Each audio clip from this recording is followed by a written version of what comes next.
This is the typography lecture for the Art 159 graphic design layout class. So within this lecture, we're going to be talking about what typography is and how we can use it effectively in design. So first off, you guys may have heard the terms typeface and font before, but did you know that there's a difference between the two? Typeface versus a font, what is the difference? And that debate is kind of a reminder that the industry terminology changes gradually over time. Most of the time, the two words are used interchangeably, and it's not really a problem. But at a technical level, the words font and typeface do have distinct meanings, and it really depends on the context that they're being used. So typography can be defined as the theory and practice of letter and typeface design. And a typeface is the collective name of a family of related fonts, such as Times New Roman would be a typeface. And a font refers to the weights, the different widths, and the different styles that constitute a typeface, such as Times New Roman regular, or Times New Roman italic, or Times New Roman bold, etc. So the typeface is the overarching family. For example, here we're looking at the typeface Roboto. And Roboto includes multiple fonts within that typeface or different styles within that typeface. So we can see that the typeface is the overarching family. If we look over on the right-hand side, we can see the distinct differences within that family, whether it's Roboto thin, Roboto light, Roboto regular, etc. So when people use the word font, typically they're referring to a typeface, when in actuality, a font is a very particular style within that typeface. And the typeface, again, is the overarching family. So typography design is, again, the art and the technique of arranging type. And it's really at the center of a designer's skill set. And it's about much more than just simply making the words legible, right? We can see an example here where they're using fruit. And it really has to do with our knowledge of these letter forms that lets us recognize that these are potentially spelling out the word juicy out of the different slices that have been taken out of these different fruits. If this was done in a different language, it may look sort of abstract to us if we weren't familiar with that language. So it has to do with our prior knowledge to these different letter forms and recognizing those within the different features. So obviously there's recognizable elements in each letter form that we can look for. Now, the typeface you choose and how it works with your layout, your grid, the color scheme, and so on will make a difference between a good, a bad, and potentially a great design. So we have serif and sans serif typefaces. And these are two different styles among others, but these are probably two of the more common typefaces that we see. So a sans serif typeface is a typeface that does not have any serifs. And we can see that over on the right, we see a serif typeface. And the serifs are being called out in these small red circles that we can see at the end of the different letter forms here. So typically, the serif font is a little more ornamental and has these serifs extending from the ends, while the sans serif font is a little more modernized, a little more clean, and has these very precise ends. Both of these styles have their own unique personality and communicate different messages. And that's why it's important to understand each style and make sure you're choosing a font that aligns with the message you want to have. So sans in French actually means without, and that's where we get the term sans serif, meaning without a serif. So anytime you see these additional elements here at the end of the letter forms, these serifs, you know that that's going to be a serif typeface. And any time you see those removed, you know that that is a sans serif typeface. These are some different examples, and we have a lot of different serif fonts that we see in traditional mediums such as newspapers, magazines, and books. And serif fonts are typically seen as a more classic and refined and used by companies who want to exude these traits. And as mentioned above, the most notable characteristic of serif fonts is their decorative tails at the end of these strokes. Serif letters also commonly use strokes that vary in weight, meaning some areas of a letter may be thick while other areas may be thin. There's more contrast within those letter forms. And some of the more notable examples of serif fonts, which we can see here, are Georgia, Garamond, Times New Roman, and Baskerville. Sans serif fonts, on the other hand, communicate a completely different message, and we'll take a look at those here. So while serif fonts focus heavily on embracing more of those traditional and historic themes, sans serif fonts take the opposite approach, and they really embrace simplicity and the feeling of being modern. The main characteristics of sans serif fonts are their lack of serifs and the use of simple, clean lines that are the same width throughout. So you generally see less contrast in sans serif typefaces as far as the width in the letter forms in varied stems and strokes. And some of the more popular serif fonts include Helvetica, Open Sans, Proxima Nova, and Arial. And the clean, crisp lines of sans serif fonts are the main reason why many web designers prefer this style of font for on-screen use as well. It typically reads better than serif fonts on a digital platform. Now, there are also different parts of the letters that have their own set of terminology. The anatomy of typography is really important to understand as you continue your design education. And one of those is the overall size of those letter forms. So all typefaces are not created equal. Some are fat and wide, some are thin and narrow. So words set in different typefaces can take up a very different amount of space on the page. Here we can see the most common method used to measure type is the point system, which dates back to the 18th century. So 1 point is actually 172 inches, and 12 points makes 1 pica. A unit is going to be used to measure the column widths, and that has to do with the relation of the typography as well. So type sizes can also be measured in inches, millimeters, or pixels, but again, generally when we are talking about a typographic or size of a letter form, we refer to those in points. We can see up in the top here the range from a 6 point all the way to 72 point. So as you get higher in the number, the larger the font gets, or the typography gets.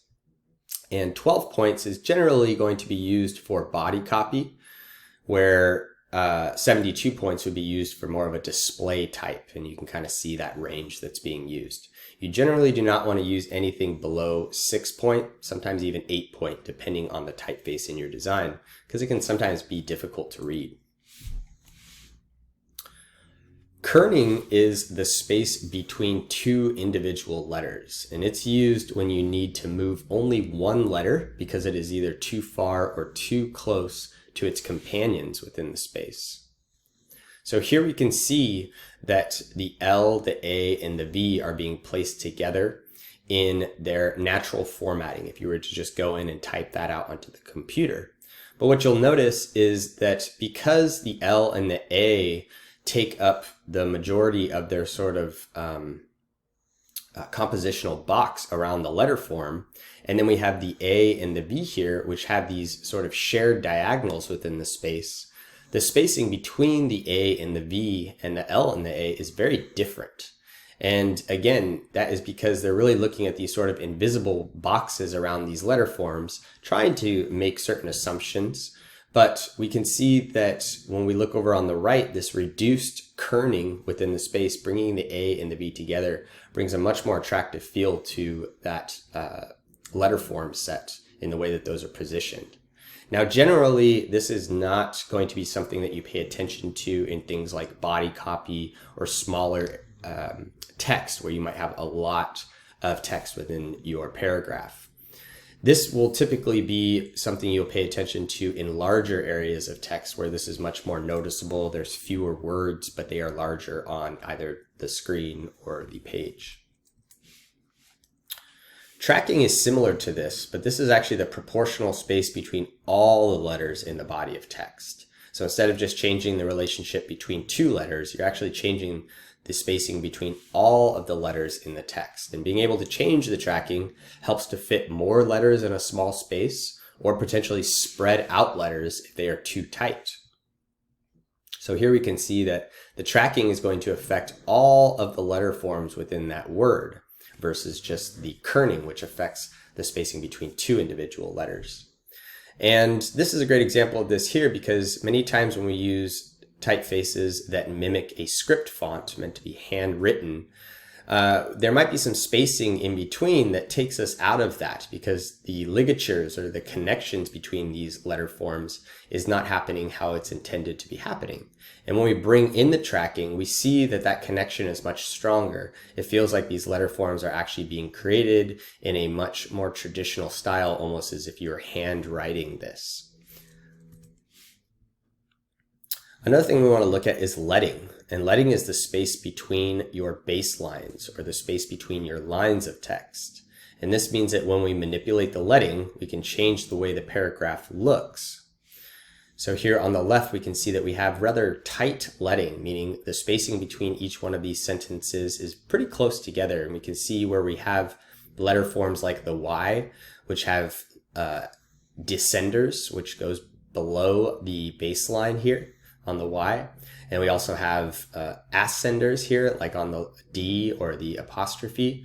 They get very close to one another. So when we adjust that leading, we can create more spacing between those different sentences, or those different baselines within the text. And typically you always want to have your leading be 2 point sizes larger than your text. So if you remember, we talked about the reference to the size there and how we reference that with type. We do the same thing with our leading in using points as a unit of measurement.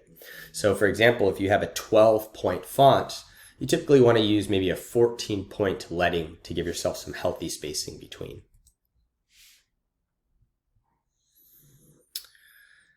Now this talks about the different paragraph alignments that we can use as well. And we are probably familiar with these in any sort of word formatting document. Here we can see different examples of a left alignment, a center alignment, and then a right alignment. Again, the more common of those is going to be the left alignment, because we typically read from left to right, and that creates that nice alignment on the left-hand side.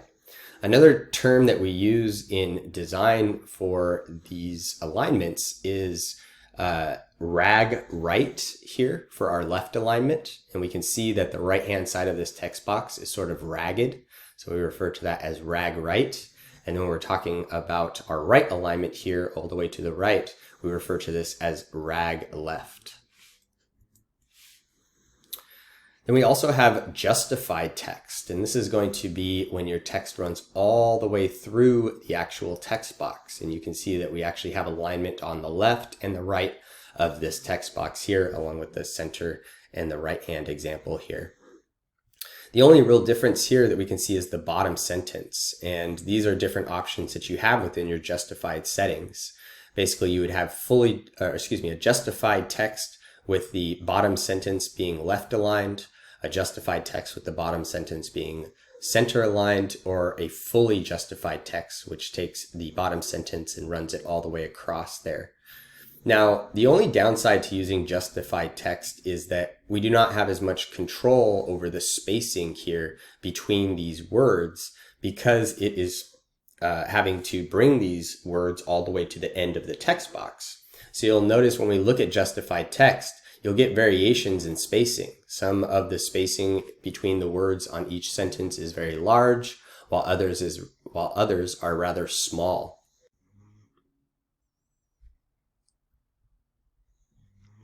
So, looking at the typography assignment for this week, your exercise will be looking at the ability of, as a designer, to change the appearance of text by modifying the leading, the spacing between the sentences, the tracking, the spacing between all of the letters within a word or paragraph, the size, and the typeface. We are able to make the exact same words or statement look completely different. And this comes partly from the change of density and diversity in the text, which affects its overall color or value, and can have a large impact on how text is read and perceived. So your task is going to be to choose a quote that means something to you and is expressive, and make at least 4 typographic layouts that follow the given guidelines in the assignment sheet, using only typefaces from Adobe Fonts. The page size is going to be 8 inches by 8 inches, and you're only using black and white or grayscale for this assignment. So you can use variations within black and white, any grayscale value, but no color. And you're going to set this up on an 8.5 by 11 letter size document with bleed and crop marks. So use only typographic elements, use the same quote for each design, and choose typefaces according to the content of your quote. You will then analyze the quote that you have chosen and the words within it for meaning. Examine the sentence structure and decide which words are most important to determine an interesting hierarchy. So explore the tone, the mood, the flow, etc. of your quote, and think about where you would maybe take a breath while you're reading and what parts you may want to say more softly or potentially emphasize. So please refer to the assignment sheet in the module as well as the tutorial to get started on this assignment.